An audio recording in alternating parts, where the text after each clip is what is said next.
Hey folks, how's it going? Welcome back to the channel, and you manga fans, you need to come get your girl, okay? That's all I'm gonna say before we get into things. Before we get into the video proper, I do, as always, want to give a big thank you to those of you who shared last week's Fruits Basket video over on Twitter. At Luna da Otaku, at DarkfirePlayer4, at AnimeLover2427, at Days Will, at Matt87Eagle, at Iso Okami, at Honda Gilbert, at Dude Melio, at Blue Rose Enigma, and at Janime. Thank you all so much for sharing last week's video over on Twitter, everybody, and if you too would like to have your name shouted out in next week's FruBa video, then be sure to share this video around on the internet, and then tag me at JoJo Talks Too Much over on Twitter, and I will be sure to shout your name out in next week's video. So, I know that a lot of you are and were really excited to see this new character, to see Rin. I remember when the last season ended and they showed Rin and they showed, dang it, I forget the new characters' names that we met, the other members of Student Council. Everybody was all excited. They're like, oh man, it's gonna be so great. I can't wait to see him. I can't wait to see him. I can't wait to see him. And I know friends of mine who are genuinely hyped for Rin. I'm pretty sure Ami's one of those people who was really excited for Rin, unless I'm wrong. But I remember a lot of people were excited for this character. And my introduction to this character is her very coldly breaking up with my favorite character. Cool. Now listen, I'm not saying nothing. I'm not saying anything yet. I don't know Rin yet. But I will say this. 9 times out of 10, you break my boy's heart, I break your face. Metaphorically, but I break your face. I don't like people hurting my fictional faves. Be they my fictional fave guys or my fictional fave girls. I don't like seeing them get their hearts broken. No. But I'm giving Rin a pass. And I will say I'm gonna give her a pass because the amount of hype surrounding this character was extreme. So I'm going to assume that there is a reason why she's doing this. I'm going to safely assume there's a reason. There has to be a reason for why she's being so cold. Maybe it has something to do with her being in the hospital. Whatever it was, it seemed that she got severely injured, according to Haru, which I got $10 that says that's somehow Akito's fault, because Akito's always at fault in this show, because Akito's the worst thing ever. I hate that guy. But listen, I'm giving her a pass. I'm gonna give her a pass. I'm going to assume that she did not purposely break my boy's heart with the intention of doing so. I'm going to assume it was. I'm assuming, and I know that assuming makes an ass out of you and me, but let's just assume in this specific case, I'm going to assume that this is a Moulin Rouge-esque situation, and by that I mean it's that moment where Satine has to break the dude's heart. I can't remember the main character's name. Ewan McGregor, whatever Ewan McGregor's character's name is from that movie. And the ringleader guy tells Satine, you must hurt him to save him. And maybe that's a thing. Maybe Akito found out and hurt, really hurt Rin and told Rin, if you don't break up with him, I will hurt him next. Maybe, I don't know. Because let's be real, that seems like a thing that Akito would do, wouldn't it? It just seems like something that nefarious SOB would do. So again, I'm making an assumption here. I'm probably off base, because every time I ever try to guess something with FruBa, I'm 9 times out of 10 wrong. But I am going to say that we are in the midst of a Moulin Rouge situation. Otherwise, y'all wouldn't be hyping this girl up so much, because y'all certainly wouldn't be hyping up somebody who hurt Haru. His heart was broken hard enough that we see the return of Haru Black. And Haru Black is something else. Before we get to Haru Black, though, quick little addendum, quick little side note. Turns out that Toru's class is going on a trip to Kyoto and Nara. And I assume this is where we get the big beach thing. Everyone's been talking about the beach. We've talked about the beach a couple times in these videos now. And I just want to get to the beach. I just want to know what's going on, because everybody won't shut up. And now I can't stop thinking about it. So every time they mention, we're going to go out, I'm to the beach? Even now, and they're we're going on a class trip. I'm is it a class trip to the beach? I'm just what's it going to happen? It's like if somebody just whispered in your ear, hey, I'm going to punch you in the nose, but you're not going to see it coming, and I'm not going to tell you when it's happening. So it's what? Wait, what? So every time you see that person, you're and then that person just keeps walking by, and you're okay. okay. So like every time they met, like a character mentions like, let's go out or let's go do something. I'm like, are we gonna go do something at the beach? What's gonna happen with the beach? But yeah, regardless, they're going on a class trip. Don't tell me if the class trip is where the beach happens. I guess it's not a huge spoiler. If somebody does say it, I'm not gonna be terribly upset, but try not to tell me. Regardless, that's the thing that happens, and my precious bean, my boy Momiji is all excited, and he's so excited about this class trip because, you know, he can just pay his way there. So he's like, yeah, I'll go with you guys. And Kyo is, of course, like, I don't want to go because I want to hang out with Yuki because we're still doing this thing where we pretend like we don't like each other. I mean, I know that they have issue with each other, but, like, come on. I just want Kyo and Yuki just to have a moment where it's like, hey, we're boys now. Like, it is what it is. I'm probably not going to get that to the end of the series, but when it happens, I'm sure it will be beautiful. But regardless, yeah, that's a thing that happens. I don't know if it's going to be the beach or not. I can't even say the beach now without getting like nervous / kind of excited. I'm not going to lie, I'm a little bit excited. But regardless, Momiji, the reason why he actually showed up and the reason why I mentioned Haru Black a little while ago is because, yeah, Haru Black is back, and oh my god, he totally destroys his classroom, and it is absolutely terrifying. Haru Black was definitely scary the last time we saw him. That's for sure. But I was not expecting him to be so cruel like he is here. Haru Black basically just like completely wrecks the classroom. I'm talking like broken windows, desks flipped, books everywhere. Like the whole thing's a mess. And it's immediately followed by like the gang showing up and being like, Haru, relax, like you're not, and it's not even Haru. So at this point they're like, okay, Black, calm down. It's not that serious. But this man goes like all of our lives are stupid because of you, stupid cat. And he calls everything stupid, just so you know. Like every second word out of Haru Black's mouth is stupid. It's as if instead of turning into Haru Black, the dude just straight up turned into Randy Orton. Like that's basically what it is, because the man, like, literally, it just becomes stupid. And if you got that reference, good for you. Regardless, yeah, he calls Kyo like a stupid cat and says that the reason that their lives suck is because he's part of it, and Kyo is like, whoa, like, you better take that back, my boy. And then he turns to Yuki and he's just like, and you know your life would be better if you just told them. And I'm like, told them what? And I don't know if he meant called Toru by her name, like by Toru instead of Honda-san, or like I don't know if that's what it was, or if he meant like tell everybody a secret that we don't know yet. I don't know. Regardless, he says that, and it puts Yuki on his heels a little bit.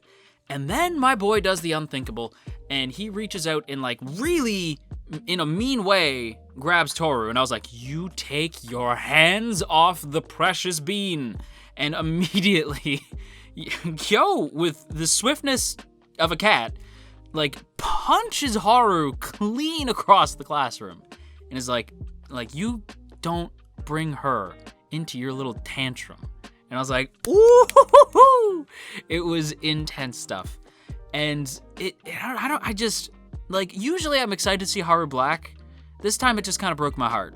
Because you knew why he was Haru Black. It wasn't fun. You know what I mean? Like, usually Haru Black is like, oh, we gonna get a fight. But this wasn't a fun fight. You know, like, this was mean and hate-filled, and I don't know. This one, I wasn't excited to see Haru Black this time. I was like, oh, he's kind of a dick right now. But thankfully, the homeroom teacher, Toru's homeroom teacher, was there. That teacher's great, by the way, just as an aside. I know last week I said, like, oh, she should have known not to say, like, your parents, because it's going to make Toru feel bad, but, like, 9 times out of 10, that teacher's friggin' awesome. And when she shows up with the water bucket to be like, are you guys okay now? Haru's like, I feel refreshed, actually, yeah. It's like, oh, good, okay, you're back. The whole Haru Black thing, normally I'm excited to see Haru Black.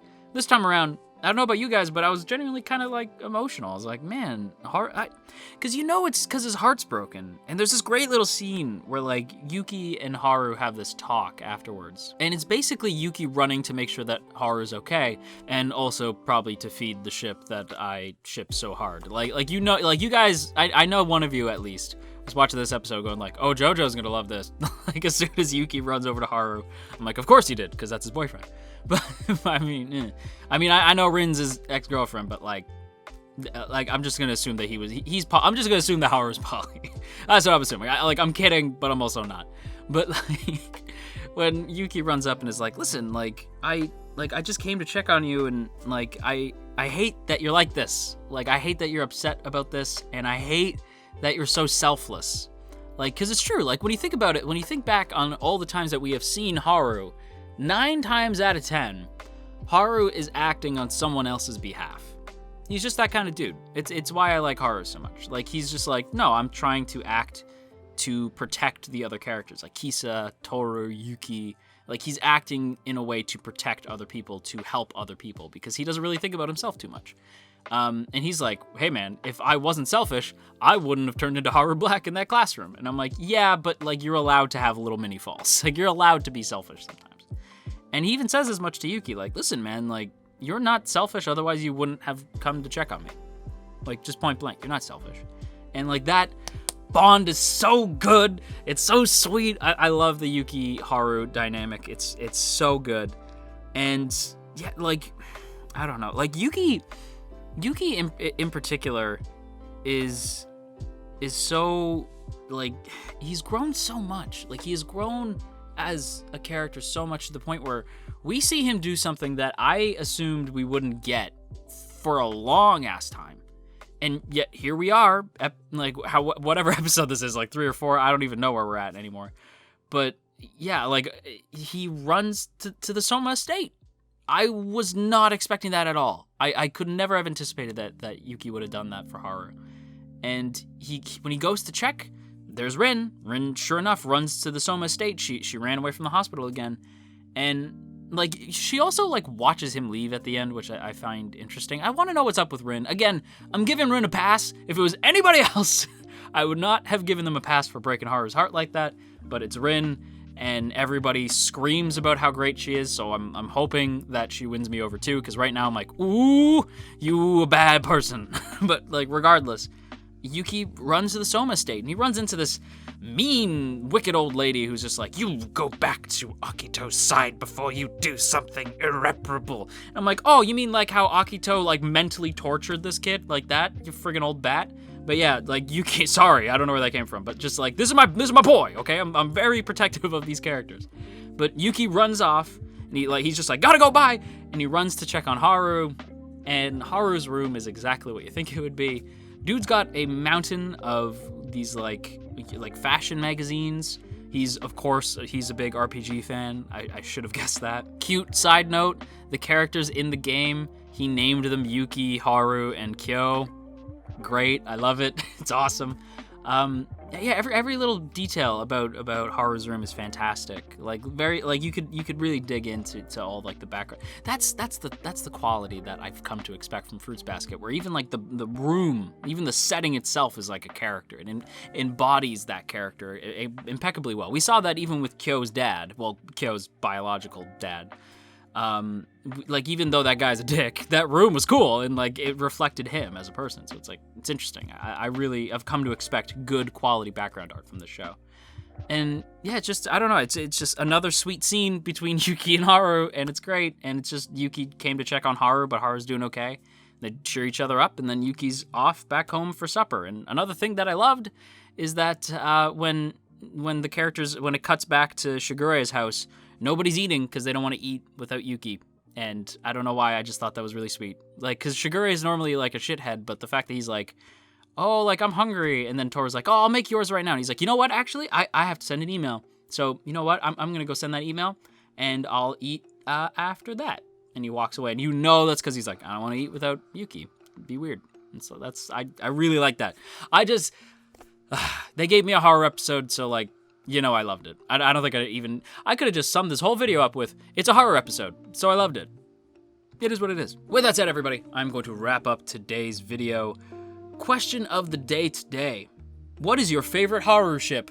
Hatsuharu ship. Let me know in the comments. And that's gonna do it for today's video, everybody. So I hope you guys enjoyed. If you did, then by all means hitting that like button and leaving a comment down below is a great way to help out this channel, as it pleases the almighty YouTube algorithm. So if you choose to do so, kudos to you. And if you're feeling extra supportive today, you can go ahead and check out all the links in the description.